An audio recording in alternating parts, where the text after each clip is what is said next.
हा कार्यक्रम Joy smile मिनिस्ट्रीच्या भागीदारांमुळे आणि मित्र परिवारांमुळे शक्य झाला आहे. हो, तुमचं अगदी उज्ज्वल भविष्य आहे. तुमचं भविष्य उज्ज्वल आहे. तुमचा भूतकाळ हे तुमचं प्राक्तन नाहीये. तुमचं भविष्य उज्ज्वल आहे. जर तुम्ही भूतकाळातच अडकलात तर ते निसटेल ना तुमच्या हातातून.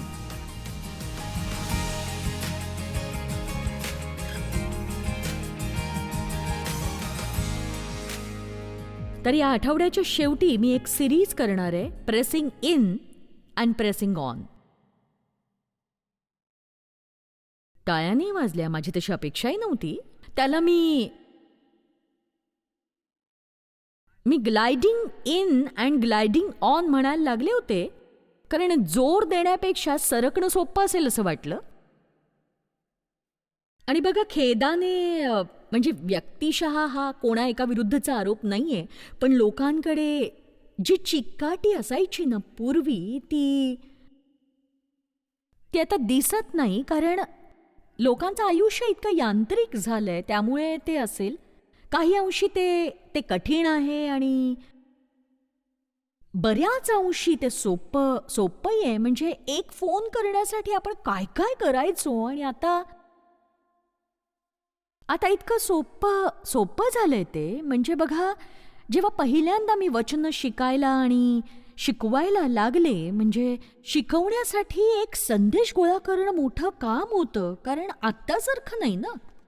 म्हणजे आत्तासारखं नेटवर पटकन पापावरची सगळी शास्त्रवचनं तेव्हा नव्हती मिळत. तेव्हा तुमच्याकडे एक सूचीचं पुस्तक असायला हवं, तुमच्याकडे हे असावं ते असावं. म्हणजे माझ्या भोवती मी सगळीकडे अशी पुस्तकं ठेवायचे आणि तासनतास एका संदेशासाठी मी अभ्यास करायचे. आणि हो, म्हणजे आपल्याला सगळ्या गोष्टी सोप्या हव्या आहेत, पण जेव्हा गोष्टी खूप सोप्या असतात ना, खरं सांगायचं तर ते आपल्यासाठी इतकं चांगलं नसतं हो. कारण आयुष्यात गोष्टी सोप्या नाहीत असा काळ हा असणारच आहे. तुम्ही एकतर ते सोडून देणार आहात, किंवा तुम्हाला थोडासा जोर लावायला लागेल. आणि जोर लावायचा म्हणजे थोडंसं ते लावून धरायचं. म्हणजे तुमच्या विरुद्ध शत्रू येतोय आणि त्याने तुम्हाला हरवण्याऐवजी तुम्ही म्हणताय की अशक्यच आहे. देववचन काय आहे ते मला माहिती आहे. त्याने जे काही मला सांगितलंय ते मी येशूच्या नावाने अंमलात आणेन. मी थांबणार नाहीये, मी सोडणार नाहीये. आणि आता मी कल्पना करते की इथे असे लोक आहेत. मी बाहेर येण्यापूर्वीच हे माझ्या मनात आलं होतं. आणि इथे असे लोक आहेत आणि तुम्हाला असं वाटतंय की देवाने तुमच्या आयुष्यात काहीतरी करून बरेच दिवस होऊन गेलेले आहेत. ऐकताय की नाही? तुम्ही नुसती वाट बघताय. तो काही बदलतोय असं तुम्हाला वाटत नाहीये. तो तुमची परिस्थिती बदलतोय असं वाटत नाहीये. आणि मी फक्त एवढंच सांगतेय की जोवर तुम्ही विश्वास ठेवताय की देव काम करतोय, ऐकलत ना तुम्ही नीट, जोवर तुम्ही विश्वास ठेवताय की देव काम करतोय, केवळ तुम्हाला दिसत नाही किंवा जाणवत नाही म्हणजे देव काही करत नाही असं नाहीये ना. नक्कीच नाही असं. आमेन. आणि म्हणून निराश होऊ नका आणि उदास होऊ नका, जबाबदारी झटकू नका. जर कोणी सोडून देण्याच्या क्षणापर्यंत आलं असेल, कदाचित आज तुम्ही आलात, म्हणालात, देवा तू माझ्याशी बोल, तू माझ्याशी जॉयस मार्फत बोल, नाही तर मी सोडून देणार आहे. तर मग मी तुम्हाला सांगते की देव म्हणतोय हार मानू नका. आमेन. देव काम करतोय. आणि एक सांगू का, जेव्हा मी कशाची तरी वाट पाहते, आपण कशाची तरी, तुमच्यापैकी किती जण वाट पाहता? म्हणजे आपण कशाची तरी वाट पाहतच असतो. मग ती एखादी संधी असो, किंवा आपल्या सेवाकार्याची वाट असो, किंवा लग्न करणं असो, किंवा न करणं असो, किंवा काही, मग ते काहीही असो. म्हणजे मूल होणं किंवा तुमच्या मुलांना घराबाहेर नेणं. एकदा का 18 वर्षाची झाली की ती निघून जातात बाहेर आणि स्वयंपूर्ण असतात. आणि कधी कधी 40ची झाली तरी निघायला मागत नाही आणि विनवावं लागतं त्यांना घराबाहेर काढण्यासाठी. आणि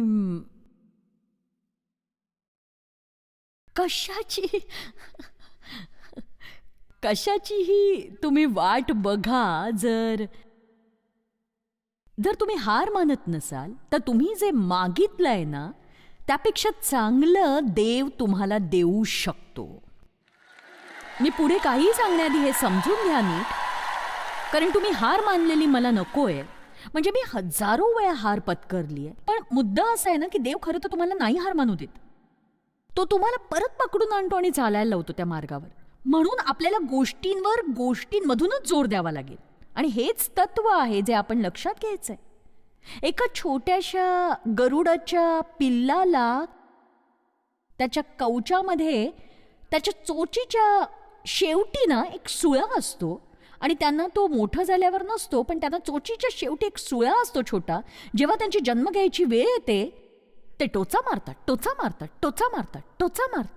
आणि एकदाच ते कवच तोडण्याचा प्रयत्न करण्यासाठी टोचत राहतात. आणि त्यांना मदत करावी, ते तोडायला असं वाटू शकतं आपल्याला. पण जर तुम्ही तसं केलं तर काय होतं, ते दुर्बल होतात आणि देवाला त्यांनी जे बनावं असं वाटतं ते तसं ते कधीच बनू शकत नाहीत. कारण जन्माला येण्यासाठी ते काम, ते टोचणं, ते जोर लावणं हे त्यांना नंतर आयुष्यात कामी येणार असतं. आणि म्हणूनच तुमच्या मुलांसाठी तुम्ही सोपं करताना खूप तेव्हा सावध असा, कारण कधी कधी त्यांना त्या गोष्टींमधून जाऊ देणं गरजेचं असतं. म्हणजे पुढे आयुष्यात कठीण काळात ते सहज निभावून नेऊ शकतात. आता आपल्या इच्छेला काही अर्थ नसतो. माझी इतकीच इच्छा आहे, त्या इच्छेला काहीही अर्थ नसतो. आपण जोर लावावा लागतो. द्राक्षांना पिळून काढल्यानंतरच वाईन तयार होते आणि बायबलमधल्या सामर्थ्याचं वाईन प्रतिनिधित्व करतं. उदाहरणार्थ मार्क अध्याय 2:22, कोणी नवा द्राक्षारस जुन्या बुधल्यात घालत नाही, म्हणजे जो जुन्या रीतींमध्ये अडकलाय त्याला नवीन सामर्थ्य देता येत नाही, हा अर्थ आहे. आमीन. हो, तुमच्याकडे उज्ज्वल भविष्य आहे. तुमचं भविष्य उज्ज्वल आहे. तुमचा भूतकाळ हे तुमचं प्राक्तन नाहीये. तुमचं भविष्य उज्ज्वल आहे. जर तुम्ही भूतकाळात अडकून पडलात तर मात्र ते निसटून जाईल. आणि म्हणून आपण आज नव्या आरंभाबद्दल बोलणार आहोत. आणि आधी मला या जोर देण्याबद्दल थोडी प्रस्तावना करावी लागेल, कारण जर तुमच्या लक्षात आलं नाही की हे सगळं सोपं नसणार आहे आणि कधी कधी तुम्हाला वाट पाहावी लागेल आणि कधी कधी तुम्हाला गोष्टींवर जोर द्यायची गरज असेल. म्हणजे असं नाहीये की देवाची आपल्यावर कृपा नाहीये, पण कृपेचा अर्थ असा नाही की आपण काही न करता नुसतं बसून राहावं आणि देवच सगळं आपल्यासाठी करतोय. आमीन. कृपेनेच विश्वासाच्या द्वारे तुमचे तारण झाले. सगळ्यांसाठी देवाची कृपा असते, पण प्रत्येक जण तारला जात नाही, कारण प्रत्येक जण विश्वास ठेवत नाही. तुमच्या विश्वासाप्रमाणे तुम्हास प्राप्त हो. आपण देवाबरोबरचे सहभागीदार आहोत. फक्त कल्पना करा, नुसती कल्पना की तुम्ही नुसतेच बसून आहात, काही करत नाही, तर मग आयुष्य किती कंटाळवाणं होईल. तर एक प्रार्थना करा की देवाने तुमच्यासाठी सगळं केलंय, तुम्हाला काहीच करावं लागलं नाहीये. देवाला आपली भागीदारी हवी असते, त्याने आपल्याला पुरवलेल्या गोष्टी मिळवण्यासाठी. आणि बघा, तो भूतकाळ एक चुंबकासारखा असतो. तो आपल्याला पाठी खेचत असतो. आणि तुम्हाला जाणवले का, शत्रू तुम्हाला तुमच्या जुन्या सवयींकडे खेचू पाहत असतो सतत. आमीन. वाईट गोष्टीतून बाहेर पडण्यासाठी जोर लावा आणि चांगल्या गोष्टींसाठी सुद्धा. आपण शांततेचं उदाहरण घेऊया. मी अशा वातावरणात मोठी झाले की शांतता नव्हतीच. आणि खरं तर मी वाढवून सांगत नाही, मला शांतता म्हणजे काय हे देवशी लग्न करेपर्यंत माहीत नव्हतं. माझ्या कुटुंबातला प्रत्येक जण डिसफंक्शनल होता. आम्हाला तो शब्द त्यावेळी माहीत नव्हता, पण अगदीच डिसफंक्शनल, विचित्र. आणि अर्थातच बघा, माझे वडील माझ्याशी गैरवर्तन करत होते. माझ्या आईला ते माहीत होतं, त्याबद्दल ती काही करत नव्हती. माझा भाऊ 17 वर्षांचा असताना जहाजावर गेला होता. तो अंमली पदार्थांच्या आहारी गेला. शेवटी त्याने स्वतःचं आयुष्य संपवलं, कारण तो इतका दयनीय अवस्थेला पोहोचला की त्यातून बाहेरच आला नाही. आणि तो लावून न धरणारा असा मुलगा होता, कारण तो ते करूच शकत नव्हता. त्याच्यासाठी सगळ्यांनी करावं असं त्याला वाटायचं. त्याला आम्ही आमच्या घरी घेऊन गेलो. मला वाटतं तो 4 वर्ष राहिला आमच्याबरोबर. आणि जर आम्ही त्याला म्हटलं की उठ आणि कामाला जा, तर तो उठायचा आणि जायचा.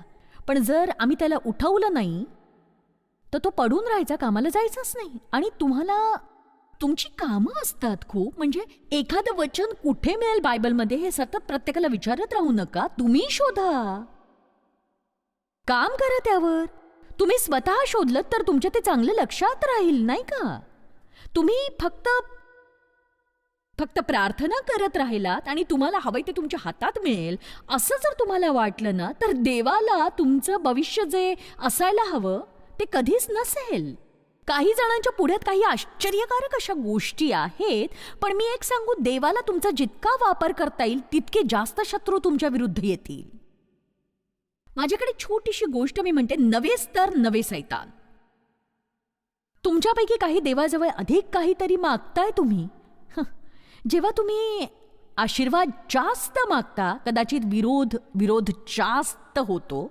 आणि त्या दिवशी देव माझ्याशी बोलला आणि मला म्हणाला की मला तू तुझ्या शब्दांबद्दल जास्त काळजी घ्यावीस असं वाटतं, कारण मी संधीचं एक दार पूर्णतः उघडणार आहे आणि त्यातून अनेक प्रतिस्पर्धी सुद्धा येतील. बघा, तुम्हाला केवळ संधीच मिळत नाही तर प्रतिस्पर्धी सुद्धा मिळतात. आणि मग जेव्हा देवाला आपल्याला उंचावर न्यायचं असतं, आपला देह झिजवायला हवा असतो. बघा, मला वाटतं मी माझ्या शब्दांबद्दल आधीच सावध आहे, पण स्वाभाविकतः तेवढीही नाही. आणि एक सांगू का, जेवढं जास्त देव तुम्हाला वापरतो ना, तेवढे तुम्हाला तो आशीर्वाद देतो. आपल्याला जास्त जबाबदार व्हावंच लागतं त्यासाठी. बरोबर आहे की नाही? माझ्या वाणीत सामर्थ्य आहे, पण मी वाचाळ होता कामा नये ना.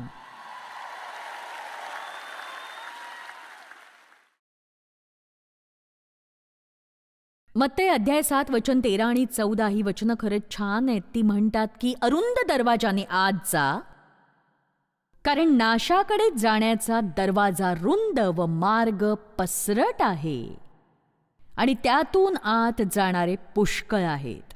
हे नीट समजून घेऊया आपण, हे महत्वाचं आहे. तो म्हणतोय की अरुंद दरवाजाने आत जा, आणि तुम्ही हे पुढच्या वचनात बघाल, ते म्हणतं ते अरुंद दार जोरामुळे संकुचित झालंय.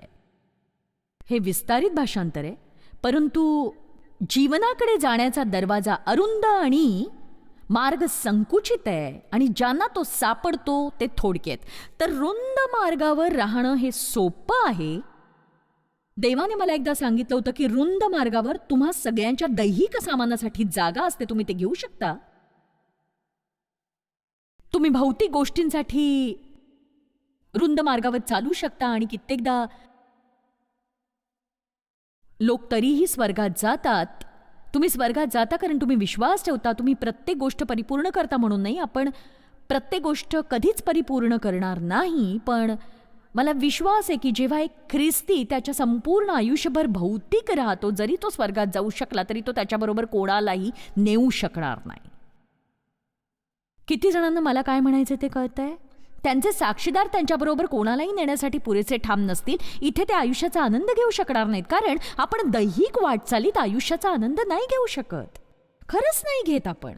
आपला देह आपल्याशी खोटं बोलू पाहतो आणि सांगतो की जर आपल्याला जे करावंसं वाटलं ते केलं तर आपण अजून आनंद लुटू. पण सत्य असं आहे की जर आपण आपल्या भावनांचा पाठपुरावा केला तर आपण अजून आनंद घेणार नाही. ते आपल्याला विनाशाकडे नेईल. कदाचित कशाही पेक्षा लोक मला त्यांना काय वाटतं ते सांगतात.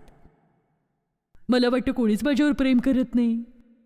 देवाने तुम्हाला सांगताय तो करतो तुमच्यावर प्रेम. हजारो वेळा सांगितलंय तुम्हाला हे. मग तुम्ही असं का नाही म्हणत की देव माझ्यावर प्रीती करतो? मला काय वाटतं हे मी ऐकत नाहीये. मी माझ्या भावनेला दुसऱ्या बाजूवर नेते. तर तो तुम्हाला सांगतोय की जर तुम्हाला त्या अरुंद मार्गावर जायचं असेल तुम्हाला जोर लावावा लागेल. आणि 18 वर्ष रक्तस्राव होत असलेल्या त्या स्त्रीचं काय? ती तिच्याकडचे सगळे पैसे डॉक्टरवर खर्च करते आणि तरीही बरं वाटत नाहीये. आणि घोळक्यात तिने तिचा भूतकाळ दाबून टाकला. चला जरा एका मिनिटासाठी विचार करू. मी माझे डोळे बंद करते आणि मी त्या स्त्रीचा विचार करते, त्या घोळक्याचा विचार करते. मला खात्री आहे की तो प्रचंड होता आणि येशूभोवती लोकांची खच्चून गर्दी होती. आणि काही कारणासाठी मला शंका येते ही स्त्री खूप विशाल होती. खूप दिवसांपासून आजारी असलेली एक छोटी स्त्री असं माझ्यासमोर तिचं चित्र आलं होतं. आणि असा विचार करणं किती सोपं आहे की मी या गर्दीतून कधीच जाऊ शकणार नाही. बघा, काही लोक कृती करण्याच्या प्रयत्नाआधीच कच खातात, मनातूनच हार मानतात. ते तुम्ही एखाद्या कठीण गोष्टीकडे बघून असं नाही म्हणू शकत की मी हे कधीच करू शकणार नाही. नाही, तुम्ही कठीण गोष्टींकडे बघून म्हणा, जर देवाला मी ते करायला हवंय तर मी त्या सगळ्या गोष्टी ख्रिस्ताद्वारे करेन, जो माझं सामर्थ्य आहे. आणि बघा, आपण वचनांवर प्रेम करतो त्यासाठी आपण टाळ्या वाजवतो, पण खरं तर ते काय म्हणते त्याकडे नीट ऐका. मी त्या सगळ्या गोष्टी ख्रिस्ताद्वारे करू शकते, जो मला सामर्थ्य देतो. तो आपल्याला क्षमता देतो, पण आपण त्या गोष्टी करणार आहोत ना. मला स्पष्टपणे सांगायचं, मी दैहिक कार्याबद्दल बोलत नाहीये, मी तुमच्या स्वतःच्या देहात गोष्टी घडवण्याचा प्रयत्न करण्याबद्दल बोलत नाहीये. देवाशिवाय कुठलीही गोष्ट करण्याचा प्रयत्न करू नका. तुम्ही गोष्टी यशस्वी होण्यासाठी ज्या क्रमाने करता त्यासाठी देवाच्या कृपेची गरज आहे, आणि त्याचीच गरज आहे अशी अपेक्षा करू नका. कारण देव तुम्हाला विशिष्ट गोष्टी करण्याबद्दल आणि न करण्याबद्दल सांगतो. आपण त्याची आज्ञा पाळणं खूप महत्वाचं असतं, भले मग त्या गोष्टी सोप्या असोत किंवा नसोत तरी. आमेन. असो, आता मला एक विधान करायचंय आणि कदाचित मी ते सतत करत राहीन, कारण त्यातला हा जो कठीण असा भाग आहे, तो जर तुमच्या डोक्यात अगदी व्यवस्थित बसला आणि त्याचं पालन करण्यासाठी तुम्ही वचनबद्ध असला तर तुम्ही यशस्वीच व्हाल. योग्य तेच करण्याची सुरुवात तुम्ही करायला हवी, जरी तुम्हाला ते करावंसं वाटत नसलं तरी.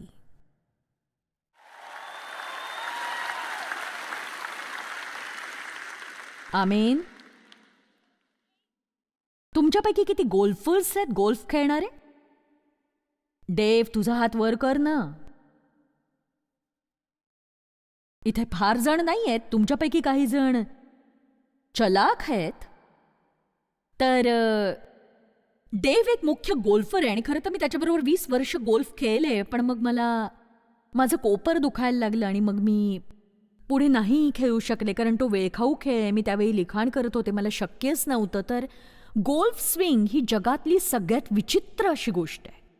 चेंडू सरळ रेषेत जाण्यासाठी तुम्हाला अशा स्थितीत असावं लागतं ज्याचा तुम्ही विचारच करू शकत नाही अजिबात. जेव्हा देव मला गोल्फ खेळायला शिकवत होता तेव्हा मी विश्वास ठेवू शकत नव्हते की मी त्या स्थितीमध्ये, त्या विचित्र स्थितीत मी कशी काय उभी राहीन आणि तो चेंडू माझा सरळ जाईल. तर याच प्रकारची भावना असते जेव्हा तुम्ही काहीतरी योग्य ते करायचा निर्णय घेत असता आणि तुम्हाला ते इतकं चुकीचं वाटतं. म्हणजे त्यांनी ज्या पद्धतीने मला वागवलंय त्या व्यक्तीशी मी चांगलं का वागू?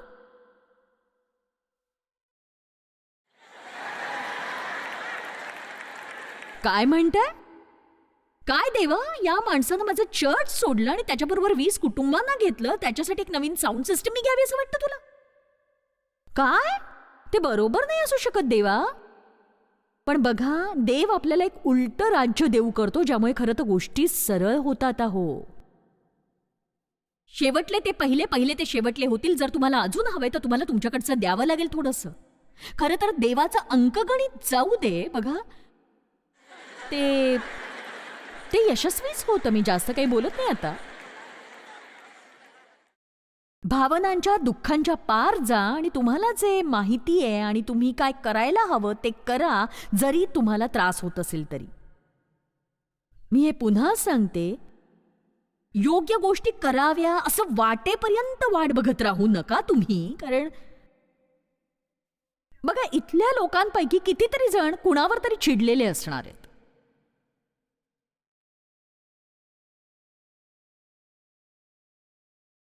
नाही, मी तुम्हाला हात वर करायला सांगत नाही, कारण त्याचा टक्का काय असेल ते मला आधीच माहिती आहे. मी हे इतक्या वेळा केले. 70 ते 80% लोकांचे हात वर होतात. आणि बघा, तुम्ही इथे आलात, तुम्हाला चमत्कार हवाय,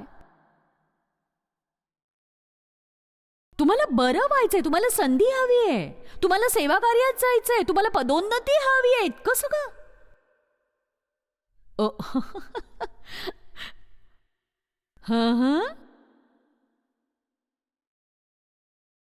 एकच गोष्ट करा ना, त्या व्यक्तीला क्षमा करा. ते जाऊ द्या, सोडून द्या, ते माझ्या हातात ठेवा. मला तुमची भरपाई होऊ द्या आणि मला तुमच्यासाठी एक बक्षीस आणू द्या. एक सांगू का तुम्हाला, जर तुम्ही सगळ्यांवर नाराज होणं थांबवलं ना आणि लोकांना क्षमा केली, तर देव तुमच्या आयुष्यात जे करू शकेल त्याबद्दल तुम्हाला आश्चर्य वाटेल. अहो, तुमच्याकडे चिडण्यासाठी कारण असू शकेल, पण चिडण्याचा हक्क नाहीये तुम्हाला. कारण जर तुम्हाला ते करायचंय तर देवाकडे आपल्या प्रत्येकावर चिडण्याचं एक एक कारण आहे मग. आणि तरीही तो तसं करत नाही. तो आपल्यावर दया दाखवतो वारंवार वारंवार वारंवार. पण हे इतकं कठीण आहे. तुम्हाला नाही माहित त्यांनी माझ्या बाबतीत काय केलंय. मी त्यांना क्षमा करावी अशी देवाची अपेक्षा नसणार. हो आहे, अख्ख्या बायबलमध्ये हेच सांगितलंय. अहो, खरं तर तुम्ही जर देवापाशी जाऊन दुसऱ्या कुणावर चिडला असाल तर तुमच्या प्रार्थना ऐकल्या जात नाहीत. तुम्ही तुमचा वेळ वाया घालवताय. म्हणजे हे अख्ख्या बायबलमध्ये आहे. देव असं म्हणतो की तो प्रार्थना ऐकेल आणि जर तुम्हाला कुणाविरुद्ध काही असेल ना तुमच्या मनात, तर ते सोडून द्या, टाकून द्या, जाऊ द्या. आणि बघा, आपण आपल्याला आवडणारी वचनही निवडू शकत नाही. म्हणजे जर तुम्ही भटकत राहिलात आणि तुम्हाला आवडणाऱ्या गोष्टी निवडल्या आणि एकत्र केल्या तर तुम्ही बायबलकडून काही म्हणून घेऊ शकाल. आपल्याला संपूर्ण पुस्तक वाचावं लागतं, हो की नाही. खरी गोष्ट अशी आहे, मी सांगते की मी हे केवळ स्वतःची दया येऊन म्हणत नाहीये. कृपया माझ्यावर दया करा आणि बघा त्याची किंमत काय आहे याची तुम्हाला कल्पना नाहीये. आणि मी पैशाबद्दल बोलत नाहीये, तिथं खूपच आहे. पण एक सांगू का, मी होते तिथून आत्तापर्यंतच्या परिस्थितीत येण्यासाठी मला किंमत मोजावी लागलीये. माझ्या तुटलेल्या आत्म्याचं बरं होणं सुद्धा, मी एक सांगते, पुरुषांविरुद्ध माझ्या मनात इतकी नाराजी होती. आणि जेव्हा देवाने मला सांगायला सुरुवात केली की मला आज्ञाधारक पत्नी व्हावं लागेल, मी सांगते माझं असं झालं की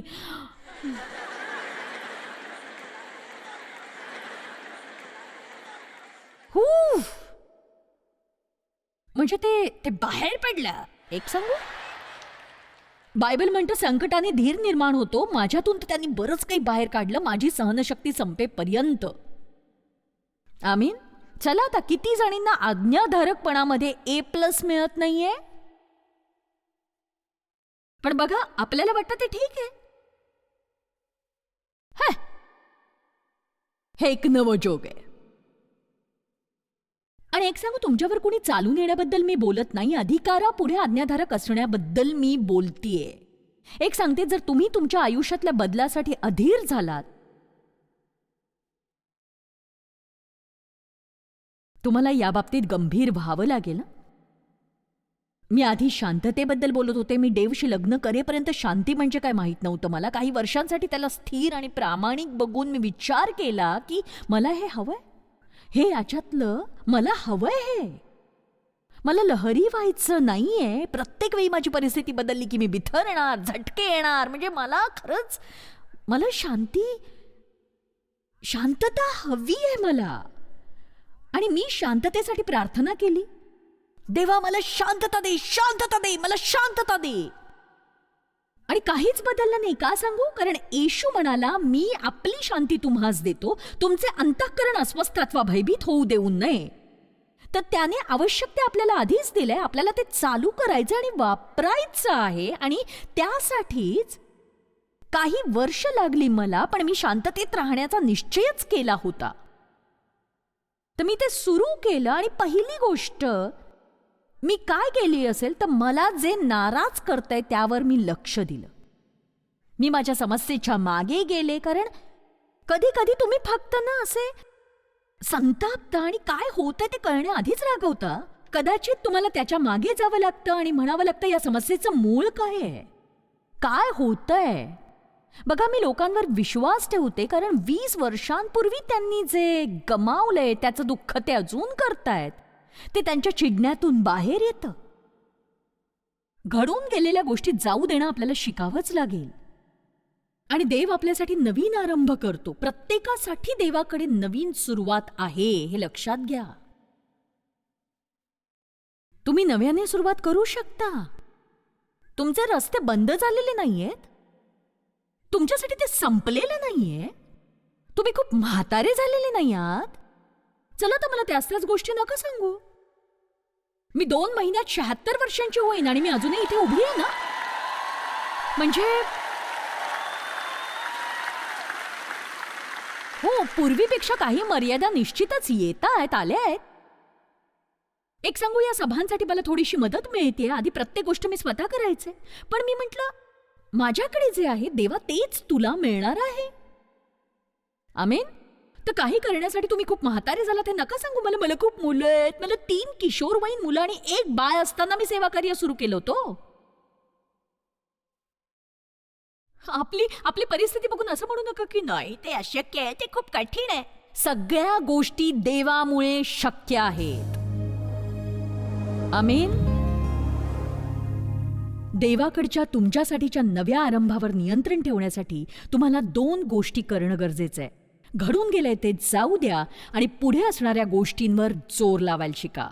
ते कधी कधी आव्हानात्मक असणार आहे, पण लक्षात ठेवा बायबल काय सांगताय. तुम्ही ख्रिस्ताद्वारे काहीही करू शकता, जो तुमचं सामर्थ्य आहे.